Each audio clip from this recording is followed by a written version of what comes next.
Number 1 वाले बहुत अच्छा कर सकते हैं, फाइनेंशियली भी, करियर वाइज भी जी। लेकिन उनको कुछ चीज़ों का ध्यान रखना है। पहला, उनको अपनी सेहत का ध्यान रखना है। इस साल की एनर्जी उनके लिए नहीं है, उन्हें रुकना पड़ेगा।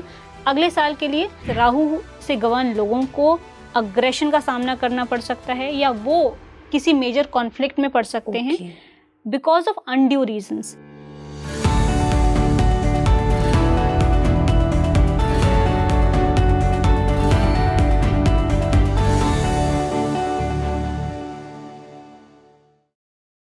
हेलो नमस्कार, मैं हूं आपके साथ इशिका और आप देख रहे हैं स्पीकिंग ट्री। और स्टूडियो में आज मेरे साथ खास मेहमान हैं जिनका नाम है आकांक्षा श्रीवास्तव, जो एक एस्ट्रोन्यूमरोलॉजिस्ट हैं। मैम, बहुत बहुत स्वागत है आपका स्पीकिंग ट्री में। थैंक यू इशिका जी, हम बहुत खुश हैं कि आप यहाँ पर हैं और आज हम बहुत सारी बातें करने वाले हैं आकांक्षा जी से। हम जानेंगे कि साल 2025 1 से लेकर 5 तक मूलांक वाले लोगों के लिए कैसा होने वाला है। लेकिन एक खास बात, हम ये जानेंगे कि क्या क्या खतरा उनके सामने आ रहा है जिसको वो टाल सकते हैं और किस तरह टाल सकते हैं, वो भी आज हम आकांक्षा जी से जानने वाले हैं। तो पूरा पॉडकास्ट ज़रूर देखिएगा। तो अगर पहले मूलांक की हम बात करते हैं तो उसका क्या प्रेडिक्शन है मैम? सन का नंबर है, क्या कहेंगे उसके बारे में? सो इशिका, पहले तो आपके व्यूअर्स को ये बात जानना ज़रूरी है कि ये जो ईयर है 2025 न्यूमरोलॉजी के पर्सपेक्टिव से अगर हम 2025 को ऐड करते हैं तो आता है 9। और 9 बेसिकली न्यूमरोलॉजी में कंप्लीशन का नंबर माना जाता है। 1 से स्टार्ट और 9 पे and, so it's the year of completion. लेकिन सिर्फ नंबर 9 न्यूमरोलॉजी के पर्सपेक्टिव से इस ईयर का नंबर है। हाउएवर एस्ट्रोलॉजी के पर्सपेक्टिव से भी दुनिया चलती है, इसीलिए एस्ट्रोन्यूमरोलॉजी का कॉन्सेप्ट जो मैं डिस्कस करना चाहती हूँ, एस्ट्रोलॉजी के पॉइंट ऑफ व्यू से आने वाले साल में जब चैत्र मास की प्रतिपदा होती है जी, उस दिन से हिंदू का नव वर्ष शुरू होता है और उसके अनुसार जो साल का राजा होगा वो होगा सूर्य। तो न्यूमरोलॉजी के पर्सपेक्टिव से मार्स, मंगल, और एस्ट्रोलॉजी के पर्सपेक्टिव से सूर्य, इन दोनों ही प्लैनेट्स का इस ईयर पे बहुत ज़्यादा इन्फ्लुएंस रहेगा। और उस चीज़ को ध्यान में रखते हुए हर इंसान जो किसी भी नंबर को फॉलो करता है या उस नंबर का है, उस पे उसकी प्रेडिक्शन का या उसका इम्पैक्ट पड़ेगा, पड़ने वाला। तो इस ईयर में बेसिकली 2 ग्रह ऐसे हैं नंबर्स के थ्रू और एस्ट्रोलॉजी के थ्रू, दोनों ही गर्म हैं। सन भी it's a very hot planet, Mars भी अग्रेशन का है। तो एक चीज तो तय है कि आने वाले साल में बहुत कुछ होने वाला है। मतलब ईगो और वॉर, ये 2 कीवर्ड्स हैं इस साल के लिए। ये बहुत आपने भारी शब्द हैं जो आपस में टकराने वाले हैं अगले साल में जी। और अगर जैसे नंबर 1 की हम बात कर रहे हैं, नंबर 1 अगेन सूर्य से रूल करता है और हिंदू कैलेंडर के हिसाब से सूर्य राजा है। मंगल तो है ही है, मंगल को कमांडर कहते हैं, सूर्य को राजा कहते हैं। और जिसका भी नंबर 1 है, मूलांक अगर 1 है जी, और ये उनके लिए भी एप्लीकेबल होता है, ये सब हर नंबर के लिए होगा। अगर आपका मूलांक 1 है, दैट मीन्स आपका जो बर्थ डेट है अगर वो 1 है, आपका अगर टोटल डेस्टिनी नंबर भी 1 आता है तो भी ये आपके लिए एप्लीकेबल है। या जो आपका करंट रनिंग ईयर है, जिसे हम पर्सनल ईयर कहते हैं, तो आपका जो भी बर्थडे पड़ता है उस दिन आप जिस एज में एंटर कर रहे हैं, फॉर एग्जाम्पल अगर कोई अपने 27 ईयर कंप्लीट करके 28th में कदम रख रहा है तो 28 2 + 8 1 होता है, तो अगेन उसका पर्सनल ईयर 1 होगा। तो वो भी एप्लीकेबल है। तो जब भी कोई भी अपने प्रेडिक्शंस को देखे तो सिर्फ अपने मूलांक से ना देखे, अपने भाग्यांक से भी देखे और अपने पर्सनल ईयर से भी देखे। तो नंबर 1 अगेन सन का है, ये लोग बाय बर्थ लीडर होते हैं और ऑफ कोर्स सूर्य है, राजा में ईगो होती है, एक सुपीरियरिटी कॉम्प्लेक्स होता है। साथ ही साथ सुपीरियरिटी कॉम्प्लेक्स के साथ साथ थोड़ा सा लेजी भी होते हैं। ये शायद साउंड थोड़ा सा अजीब करेगा, लेकिन आप अगर जंगल के राजा को देखेंगे, शेर को, वो अधिकतर आराम ही करता है, कर रहे होते हैं। जब जरूरत होती है तब काम करता है। तो नंबर 1 के लिए बहुत अच्छा समय है। This is the best year of their life, ऐसे कह सकते हैं। लेकिन यहाँ लेजीनेस से काम नहीं चलेगा, क्योंकि नंबर्स के पर्सपेक्टिव से मंगल का ईयर है और मंगल है क्विक एक्शन, एनर्जी।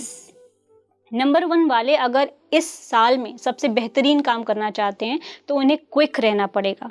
क्विक आप तभी रह सकते हैं जब आप फिट हैं।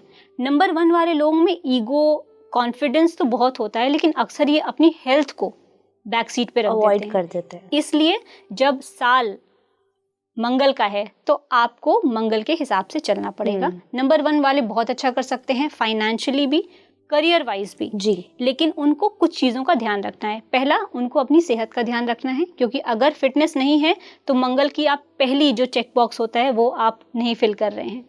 दूसरा, क्योंकि मंगल क्विक एक्शन है तो नंबर 1 वाले लोगों के लिए पॉसिबिलिटी है कि वो क्विक एक्शन के वजह से गलत डिसीजंस ले सकते हैं।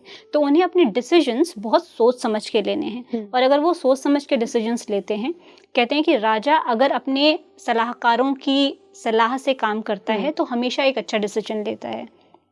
यहाँ पे नंबर 1 वालों को जितने भी उनके वेल विशर्स हैं या सलाहकार हैं उनसे सजेशंस लेके एक अच्छा डिसीजन लेना है, ताकि इस ईयर का वो सबसे बेस्ट फायदा उठा सके। तो नंबर 1 वालों के लिए बहुत अच्छा साल है, फाइनेंशियली भी, करियर वाइज भी, और एक अपॉर्चुनिटी है जिसमें जो प्लान्स वो पिछले साल बना रहे थे वो सारे अब उनको रिजल्ट आने वाले साल में देंगे। मतलब जो भी अचीव वो करना चाहते थे इस साल में वो सारी फुलफिलमेंट हो सकती है। एग्जैक्टली। तो ये कह सकते हैं कि मौसम और जमीन उपजाऊ है, आपको जो करना है आप कर लीजिए।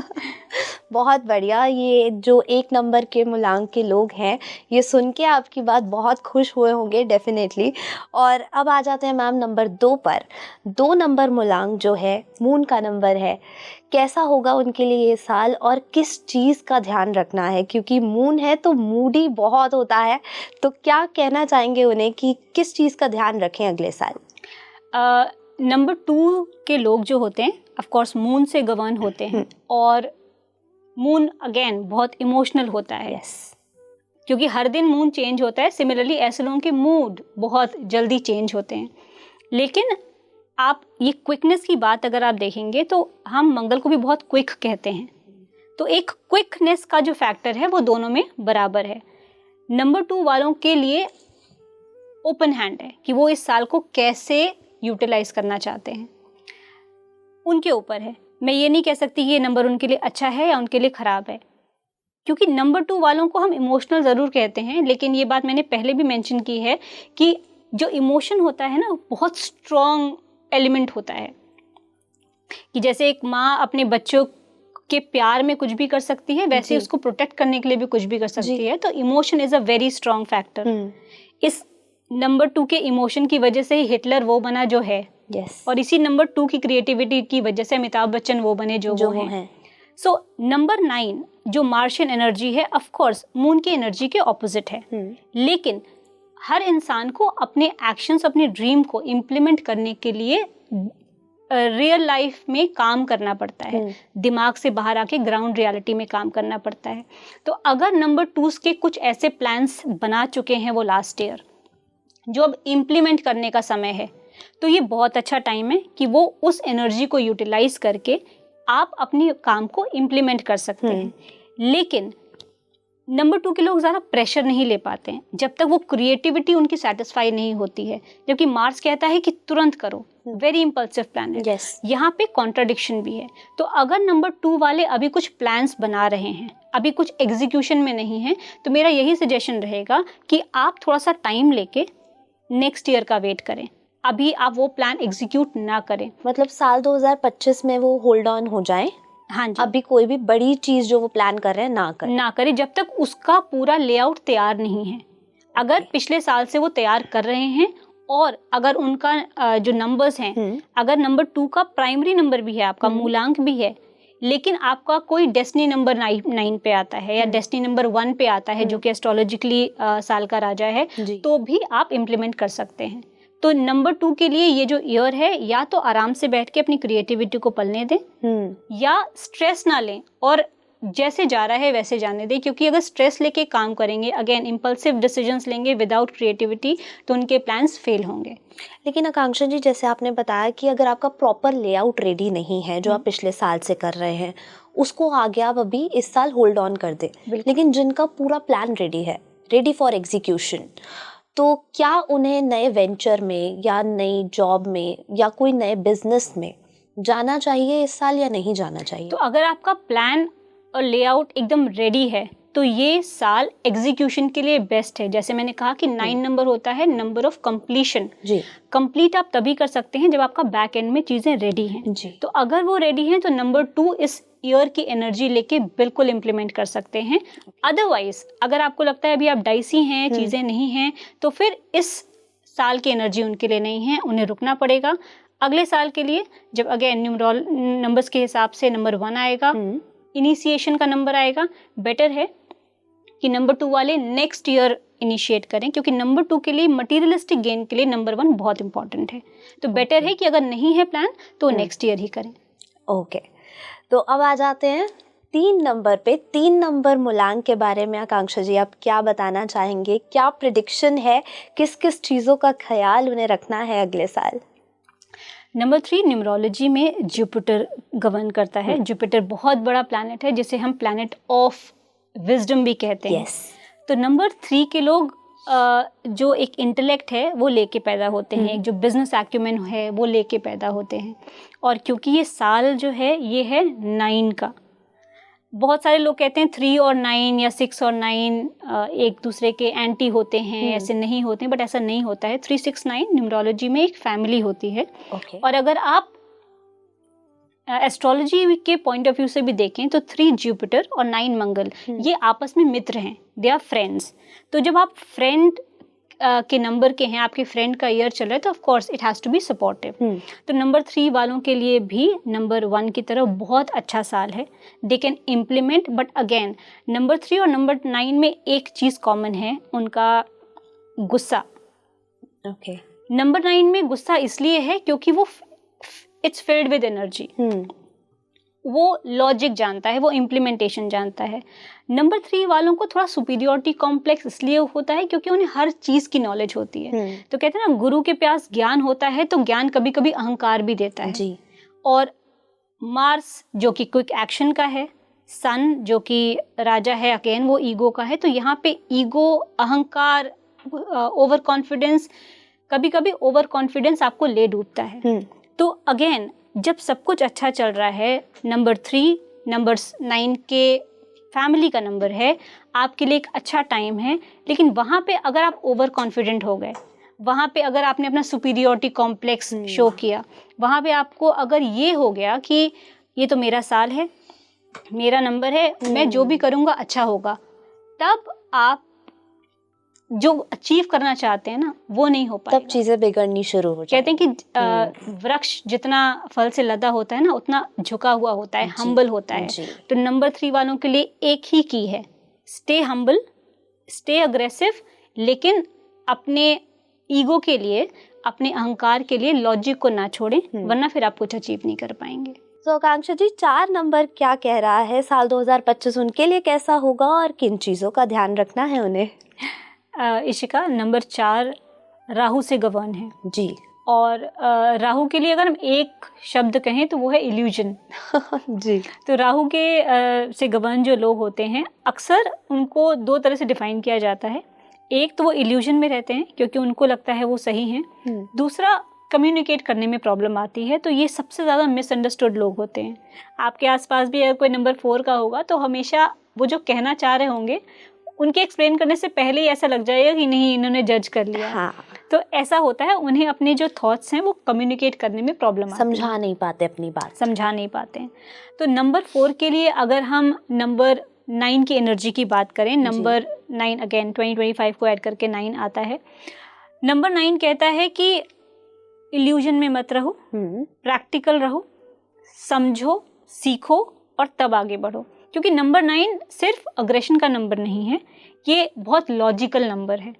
तो आप सिर्फ हवा में बातें करके नंबर 9 को सेटिस्फाई नहीं कर सकते। तो जैसे मैंने कहा कि जो साल है, जो साल की एनर्जी है, आपको साल की एनर्जी को सेटिस्फाई करना ही पड़ेगा।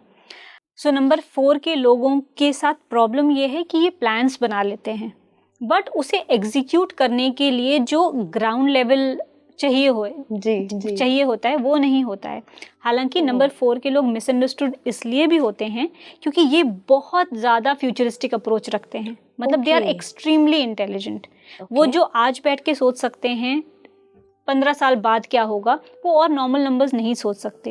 लेकिन प्रॉब्लम ये है कि वो कम्युनिकेट उस तरह से नहीं कर पाते, इल्यूजन में रहते हैं। हाँ। वो बहुत जल्दी इन्फ्लुएंस हो जाते हैं। सो नंबर 4 के लोगों के लिए प्रॉब्लम यही है कि वो नंबर 9 की एनर्जी से अगर चैनलाइज करना चाहते हैं तो उन्हें अपनी स्किल्स पे काम करना पड़ेगा।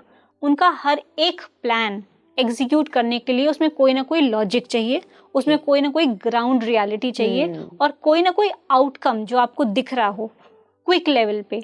मतलब इस साल अगर आप कुछ ऐसा सोचें कि मैं ये अभी करूँगा और इसका जो रिजल्ट होगा वो 15 साल बाद आएगा, ऐसे प्लान्स सक्सेसफुल नहीं होने वाले हैं। ओके।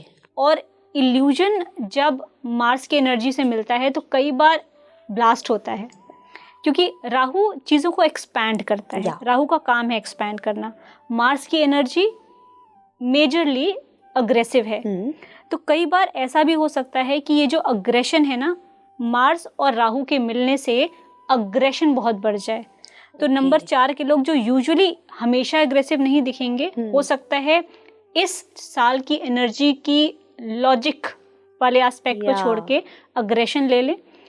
इस वजह से नंबर 4 और नंबर 9 के लिए ये भी कहा गया है, ये साल आप बहुत सारे जगह पे देखेंगे कि छोटे छोटे देशों में भी या छोटी छोटी जगहों पे भी बहुत सारे कॉन्फ्लिक्ट्स हो रहे हैं या रायट्स हो रहे हैं या अग्रेशन आपको दिख रहा है। तो जब हम वर्ल्ड लेवल पे बात कर सकते हैं तो 4 नंबर की लोगों की लाइफ में और उनके आसपास ये होना तय है। तो नंबर 4 के लोगों के लिए ये साल ऐसा है कि थोड़ा सा आप ले लो रहें, स्किल्स पे काम करें। अगर स्किल्स और लॉजिक आपका इंटैक्ट है तो नंबर 9 की जो एनर्जी है वो फिर आपको डिस्टर्ब नहीं करेगी। अदरवाइज राहु से गवान लोगों को अग्रेशन का सामना करना पड़ सकता है या वो किसी मेजर कॉन्फ्लिक्ट में पड़ सकते हैं बिकॉज ऑफ अनड्यू रीजंस, बेवजह। तो ये उन्हें हर एस्पेक्ट में, फाइनेंशियली भी वो बहुत बड़े बड़े रॉन्ग डिसीजंस ले सकते हैं अगर उन्होंने वो ग्राउंड रियलिटी पे काम नहीं किया। रिलेशनशिप्स में तो वो नॉर्मली ही इतना मिसअंडरस्टूड होते हैं because of communication. Because relationships हो या बिजनेस हो, अपने आप को प्रॉपरली एक्सप्लेन करना इज वेरी इंपॉर्टेंट, जो कि नंबर 4 के लिए बहुत डिफिकल्ट हो जाता है थोड़ा, क्योंकि आप दिमाग में क्या कर रहे हैं और कन्वे क्या कर रहे हैं, दोनों अगर अलाइन नहीं हैं तो ऑफ कोर्स आप मिसअंडरस्टूड होंगे। तो ये साल थोड़ा सा केयरफुल रहने के लिए है नंबर 4 वालों के लिए। अपने प्लान्स को एग्जीक्यूट करने से पहले आप खुद सेटिस्फाई हो लें कि आपका राहु आपको इल्यूजन देगा, वो आपको ऐसा समझाएगा या बताएगा कि नहीं इसका आउटकम बहुत अच्छा होगा, लेकिन इसका कोई प्लान नहीं है। और नंबर 4 वाले अक्सर बातें बहुत बड़ी बड़ी करते हैं लेकिन प्रोजेक्ट उतने अच्छे से नहीं कर पाते हैं, एग्जीक्यूशन उनका अच्छा नहीं होता है ज़्यादा। तो फाइनेंशियल और रिलेशनशिप्स दोनों में इनको बहुत ध्यान रखने की ध्यान रखना है। बिल्कुल। तो आपने जो बताया जो एग्रेशन है वो उनका नेगेटिव भी हो सकता है, तो थोड़ा सा माइंडफुल होके चलना है। अग्रेशन इनका नेगेटिव ही होगा, नेगेटिव ही है नहीं इस ईयर में, बिकॉज इस ईयर की एनर्जी अग्रेशन है। और अग्रेशन जब एम्पलीफाई हो जाए, अनलेस आप एक आर्मी कमांडर नहीं है, अनलेस आप एक ऐसी पोजीशन पे नहीं है जहाँ पे एनर्जी की रिक्वायरमेंट है, उस लेवल की एनर्जी के लिए तो एम्पलीफाई होना अच्छा है। लेकिन मैं एक बात करूँ एक नॉर्मल पर्सपेक्टिव की, एक नॉर्मल ह्यूमन बीइंग की, वहाँ पे इन जनरल लाइफ अग्रेशन का एम्पलीफाई होना आई थिंक कभी भी अच्छा नहीं होगा unless you are in a war zone. तब तो अच्छा है। आकांक्षा जी, अब आते हैं नंबर 5 पे। नंबर 5 को किन किन चीज़ों का खतरा है साल 2025 में? इशिका, नंबर 5 को बेसिकली एक बहुत न्यूट्रल नंबर मानते हैं, बैलेंस का नंबर मानते हैं, किसी एक्सट्रीमिटी में नहीं जाता वो। और अक्सर आपने लोगों को कहते हुए सुना होगा कि 5 जिसके नंबर में है वो राजयोग है। हालांकि 5 नंबर ऑफ कोर्स बहुत इम्पोर्टेंट है, लेकिन यही नंबर सिर्फ राजयोग के लिए ज़रूरी है, मैं थोड़ा उससे इत्तेफाक नहीं रखती हूँ। इम्पोर्टेंट है नंबर, लेकिन इस नंबर को भी बहुत केयरफुल होने की ज़रूरत है।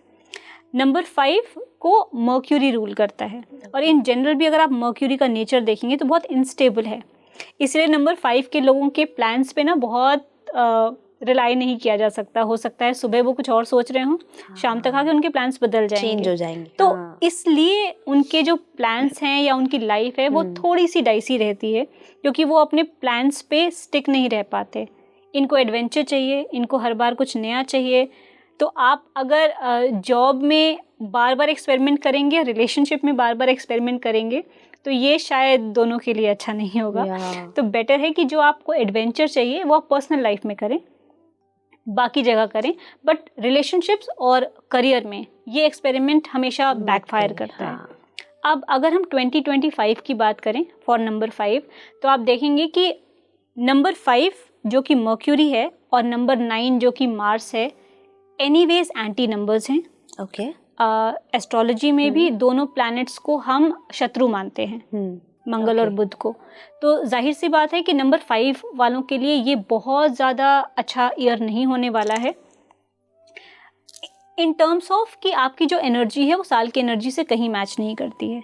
लेकिन इसका मतलब ये नहीं कि जितने भी नंबर्स 5 के लोग हैं उनके लिए साल खराब ही जाने वाला है, क्योंकि आप अकेले एक नंबर 5 से रूल नहीं कर रहे हैं। हो सकता है आपका डेस्टिनी नंबर 9 हो या 3 हो या बाकी 6 नंबर्स की एनर्जी भी है आपके साथ, या ये भी हो सकता है कि आप नंबर 5 होने के साथ साथ एक एरियन भी हो, एरीज जो हैं वो नंबर 9 से रूल करते हैं, या ये भी पॉसिबिलिटी है कि आपका जो नाम है वो नंबर 9 पे ऐड होके आ रहा है, या आपका जो पर्सनल ईयर है हो सकता है कि आप अपने ऐसे ईयर में हो जो 9 पे ऐड होके आता है। मे बी आप 18th ईयर में हैं अपने, या आपने 27th ईयर में हैं, तो वो भी आपके लिए बहुत अच्छा ईयर होगा।